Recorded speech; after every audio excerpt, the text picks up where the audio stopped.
Hey guys, Mr. Happy here, and welcome to Final Fantasy Bestiary. In this episode, we're going to talk about one of Final Fantasy's fiercest creatures, the Behemoth. Originally a beast derived from Hebrew origin, known as the primal beast of the land, it appears in Final Fantasy as a massive creature that can usually overpower unprepared players when first encountered, using devastating signature attacks to wipe targets out in a single hit. They have some common characteristics between the games. They're usually purple canine-like creatures, and they either stand on 2 or 4 legs. They usually have powerful physical attacks and high HP, but are also known to cast some of the deadliest magic in the game, including their signature spell, Meteor. They also counterattack quite often and can sometimes wield large weapons. Their behavior is a very easy thing to notice. They are extremely aggressive towards anyone who crosses their path. However, it should be noted that they tend to be territorial, which means they usually won't go looking for trouble unless someone invades their home. This is not the case in every game, but it is very common in most games. They have a few signature attacks. The first one is the counterattack, which just means when they attack, they will retaliate. It's a very common trait of them in many games. They also have the Meteor spell, which is commonly used by behemoths, and its method of use tends to vary from game to game. They do have some other spells that are just as strong as Meteor, but this is the one that they tend to use the most. They also have the final attack, which is right before dying, a behemoth will usually deliver a final blow in the form of a powerful magical spell, usually Meteor. Now let's talk about some of the different games that they appear in. Now, while the character itself made an appearance in Final Fantasy II, they actually debuted in Final Fantasy I in the form of concept art, but they were never included in the game. So when they appeared in Final Fantasy II, they were a boss that were unleashed by the main antagonist, and they also appeared as a common enemy in the forests near Mysidia. The King Behemoth makes its debut here and will become a common recurrence in Final Fantasy games to come. Additionally, the model for Ultima weapon in this game is a behemoth, which is quite interesting compared to all the rest of the Ultima weapons. In Final Fantasy III, they simply appear in the Temple of Time as the most powerful common creature, and the King Behemoth appears in the Ancient's Maze. In Final Fantasy IV, they appear as mini-bosses in the Lair of the Father and later become random encounters in the Lunar Core. They counter magic with the powerful spell Maelstrom, which reduces their target's HP down to a single hit point. The King Behemoth also appears in the Game Boy Advance version in the Lunar Ruins, and in the after years they appear again as a powerful enemy in the subterrane. In Final Fantasy V, only the King Behemoth appeared in the original game and was only present in the Void. The Kuza Beast was similar to the Behemoths, but was simply a palette swap used for an enemy in the second world. Behemoths did eventually appear in the Game Boy Advance version, counterattacking and casting Meteor at low HP. In Final Fantasy VI, they appear on the floating continent at the midpoint of the game. They use powerful physical attacks and can counter summons with the Meteor spell. This is also the first time that a behemoth has stood on 2 legs, although it's difficult to see because of the way they're coiled up. There are several variations on the behemoth in Final Fantasy VI as well. The Great Behemoth appears as a stronger version of the common behemoth in Kefka's Tower. The Behemoth King is fought in the Cave of the Veldt and can later be encountered on the Veldt itself as an undead. Intangur is found on the Triangle Island in the World of Balance, which means it can no longer be accessed when you switch over to the World of Ruin. And the Dark Behemoth appears in the Game Boy Advance version as an optional boss. In Final Fantasy VII, they first appeared on the raid against Midgar using powerful physical attacks and the Flare spell. Flare spell probably replacing the Meteor spell because of Meteor having such an importance in the story. The King Behemoth also appears as an enemy in the Northern Cave who uses similar attacks but also casts Comet 2.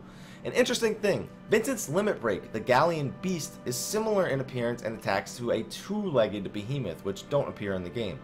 Red 13 also gets a behemoth horn as a weapon, although you can't actually see it on Red 13. Additionally, in the Final Fantasy VII series, they appear as boss and common enemies in Before Crisis and Crisis Core, and in Dirge of Cerberus, one of the main antagonists, Azul the Cerulean, transforms into his alternate form, which is a behemoth. In Final Fantasy VIII, they appear in the Great Plains after the Lunar Cry, and in the lower floor of the Deep Sea Research Center mentioned in my Behemoth video, as well as enemies in the Lunatic Pandora. They all use Meteor, Mighty Guard, and Flare as their signature attacks.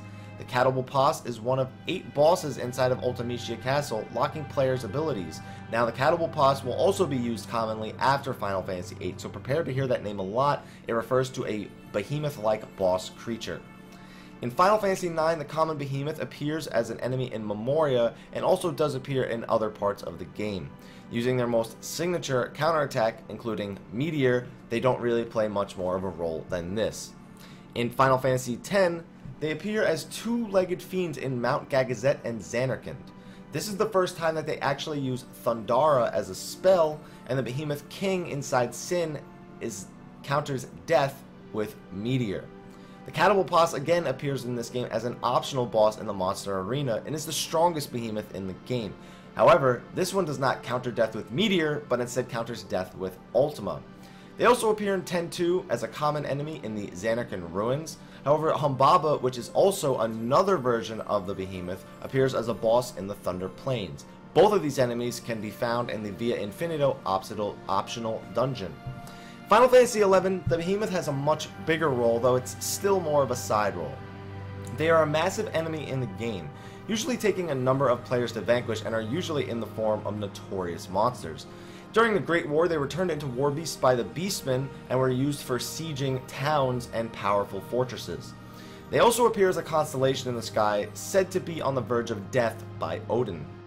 They have unused artwork for the game, with having them with wings, and this is the second time we've seen this artwork, the first time being in Final Fantasy I. It's unused though because the behemoth in this game does not have wings.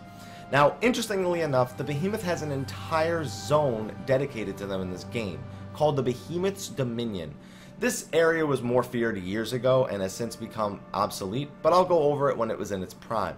A single behemoth spawned at the end once a day, posing little challenge to prepared players. Even small groups of 2 or 3 could usually take on a behemoth. However, once every 3 to 8 days, a king behemoth would take its place, and was feared heavily by players due to his devastating meteor spell, which could usually instantly kill anyone standing in range of it. This caused the common strategy to be to kite him in a circle around his lair, slowly chipping away at his HP and avoiding the powerful spell. Several other behemoths appear in the game, but these 2 were the most memorable. The behavior of the behemoth in the Dominion has changed greatly, however, since the introduction of the Abyssi add-on scenarios and the level cap raise, and are now considered jokingly easy. In Final Fantasy XII, they appear as 2-legged beasts that carry weapons and wear armor, looking vastly different from pretty much all of their previous incarnations. The Behemoth King, however, appears as a mark and is actually more reminiscent of the more bestial-like behemoths, standing on all 4 legs and not, well, wielding a weapon. They use powerful physical attacks, and they drink wine to raise their damage. Bit strange, didn't know behemoths had a sweet tooth for wine. Other than that, though, there isn't too much to say about them in Final Fantasy XII. In Final Fantasy XIII, however, they appear as both 4-legged and 2-legged variants, usually starting as a 4-legged version of the behemoth. When desperate, they will stand on their hind legs and begin attacking the player with more devastating attacks. They have a weapon that runs from their head down their spine that they use when they get on their hind legs to make their attacks more powerful. They mostly appear on the Grand Pulse as a stronger, more powerful unit. However, they do appear on Cocoon as well. They can heal themselves to full with a powerful attack and boost their own power greatly. They are similar in all aspects in 13.2, though because they can be obtained through the Paradigm Packs, they become either a Commando or a Ravager. Now in Final Fantasy XIV, where we are today, they were actually not present in 1.0 at all. However, they did appear as artwork in one of the items for the Collector's Edition in version 1.0. They were eventually presented in a trailer for A Realm Reborn, and later announced as a fate with their own zone, the Behemoths Dominion, which is a similar area to what it was in 1.0. Now I know this is the first time we're going to be doing this, but in Final Fantasy 15, which is a game that hasn't come out yet, previously dubbed Final Fantasy Versus 13, they appeared in one of the most recent trailers battling Noctis, and will likely appear in the game as both a boss and a common enemy.